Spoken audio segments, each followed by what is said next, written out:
Did you know Blue Beetle is the first Latino superhero? Did you know it has a Latino director and cast? Did you know this is a massive achievement for Latino representation? Or should I say Latinx? Did you also know that it's a mediocre movie, overlong, and will lose money at the box office? Quick question for all the Latinos out there. Would you like it if, hear me out, you received a good movie first and then an overzealous representation campaign second? What's that? Say that again? What? What the hell are you talking about? Blue Beetle follows Jaime Reyes, the third of the canonical Blue Beetles, a young, intelligent Hispanic man who returns home from college to find his family in strife. His father has had a heart attack, they must move out of their family home, and money is very tight. His sister Milagro, played as a terribly obnoxious side character by Belissa Escobedo, helps get him a job, working as a cleaner for Victoria Cord. She is the sister of Ted Cord, the previous Blue Beetle, who has disappeared, and aunt of the love interest Jenny, who is on the board at Cord Industries and is against her aunt's push to manufacture weapons. Jenny ultimately steals the Scarab, an extraterrestrial artifact which Cord is using to create the advanced battle suits for the military, as she desires to stop production of mech suits which would turn soldiers into killing machines. She gives the Scarab to Jaime to protect, and he is chosen by the sentient tech to become the vessel for this planet-ending power. Hijinks ensue and there are battles galore, and when push comes to shove, the hero saves the day. It's a generic superhero film which hits all its beats and had a very enjoyable third act fight. If you liked Phase 2 of the MCU, then you'll enjoy Blue Beetle. And I say that as a compliment. Unfortunately, it's a mixed bag when you start to peel back the layers. So first up, Xolo is a wonderful actor who will have a long career ahead of him. I really appreciate that someone so young could be so talented and wish him nothing but success. Hearing him scream, "Oh my god, I'm on fire," and "It doesn't like me," were very comedic moments in the film and got big laughs in my theatre. His dramatic moments hit the mark and produce the kind of electric silence which always indicates when people are invested. It's just unfortunate that he hasn't been given a film which could make him into a movie star. Blue Beetle will lose money through no fault of his own, and it will inevitably be forgotten. The fight scenes are enjoyable. They show off the Beetle's various powers in an inventive manner, and the third act battle delivers the goods when it focuses on the Beetle and Carapax. It loses its way towards the end with a very tedious revelation sequence, but in total, good stuff. I mean, Jaime gets a big sword and fights another dude with a big sword while they wear alien armor. Like, what more do you want? It's fun, it's a popcorn flick. Enjoy it. Blue Beetle is, as I've mentioned, a generic superhero film, and this would have been fine if the team hadn't felt the need to bombard you with trash dialogue that alienates white people and comic book fans. Uncle Rudy, played by George Lopez, is a fun and lovable conspiracy theorist tech genius. But the issue is, of course, that they gave him lines which would annoy anyone with a pulse. That man's a fascist! All superheroes are fascists. We love these stories because we all know, deep in our heart of hearts, that the best and brightest should run the show, and we wish, or think, that we could be a part of this elite crowd. The only difference between a good and bad superpowered being is the moral code which guides their fascistic impulse. The opening credits do a good job of introducing the backstory of the Scarab, its power, and introduction to Earth, all in a neat way reminiscent of 90s and early 2000s films. The CGI was good as far as I could tell. Nothing seemed particularly rubbery, and that's a big compliment given how low the standard has become. The only issue would be the CGI shots of the city when they tried to make it look futuristic,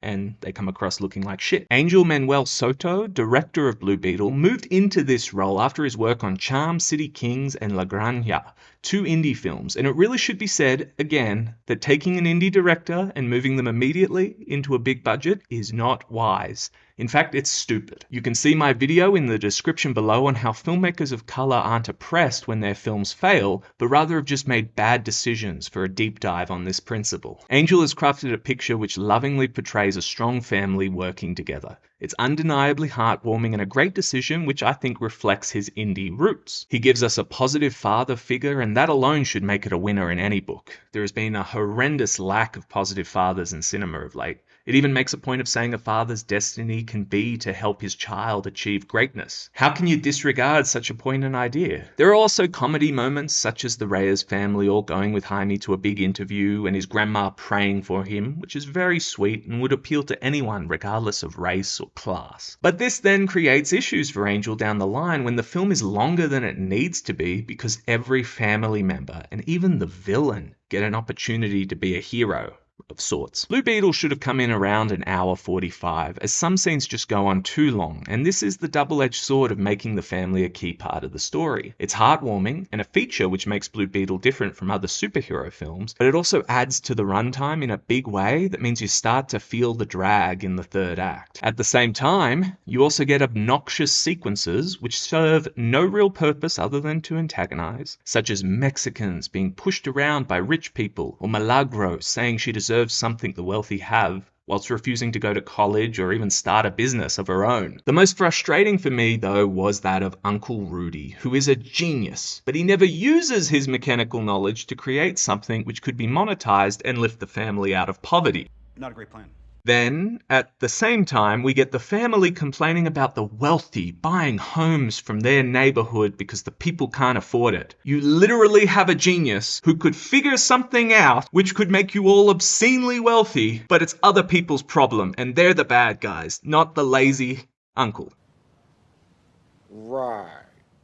The film makes a point of giving us a commentary on sexism, racism, and wealth inequality. But as I've illustrated, the irony is that the family makes choices which guarantee failure in life, and the film shows us them doing this. So, maybe have enough self-awareness to recognize that the Reyes family is poor because of their free will, and not evil corporations run by straight white men. Oh! Angel even goes out of his way to make sure that 2 different white women fail to know a Mexican character's name, even after they say it multiple times. Who is that for? Is the idea that annoying and insulting white people in the audience will make you more money? Because, hate to be the bearer of bad news, but if we're all rich, self-absorbed, and racist, then wouldn't we hold a grudge against you for these scenes? By the way, do you know which films have topped $1 billion at the box office since COVID? Hear me out, guys.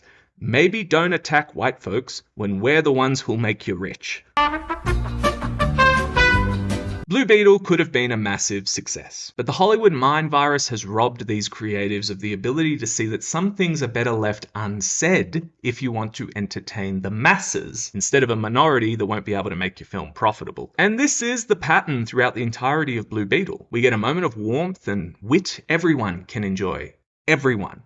Followed by an obnoxious jab at white people or capitalism, which is funny. The only way Angel's going to make the Blue Beetle trilogy he desires is if his film makes money in a capitalist system. Are Latinos allergic to money? If you'd like to have a hit, then consider not pissing off the paying customer. I'll stop there though, because I think you get the point. Raul Max Trujillo, as the villainous Carapax, does a great job of conveying his malevolence and the physical and emotional madness he now experiences as a guinea pig for Victoria Cord. I think he's the MVP of the whole film. Susan Sarandon, while one of my favorite American actresses, is on the other end of the spectrum. I'd hoped that we might see her swing for the fences and produce a memorable villain, but instead she phones it in and cashes the check. All told, Blue Beetle is a fun film which struggles to escape its own lack of self-awareness. No white person wants to see a film where they're the butt of the joke, just like no African, Asian, or Hispanic person would want to go see a movie where they're made fun of. The people behind this film are absolutely brain dead for inserting as many snide comments as they did in a film which can only be profitable by having broad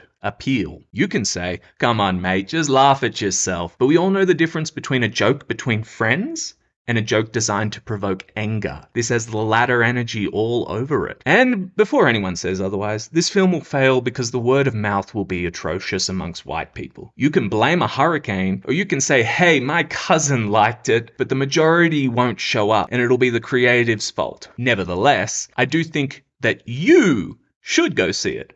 I had a blast. The people in the theatre, few though there were, enjoyed themselves. And it's a nice diversion if you've got some free time and money. So thank you very much for listening, and please like and subscribe.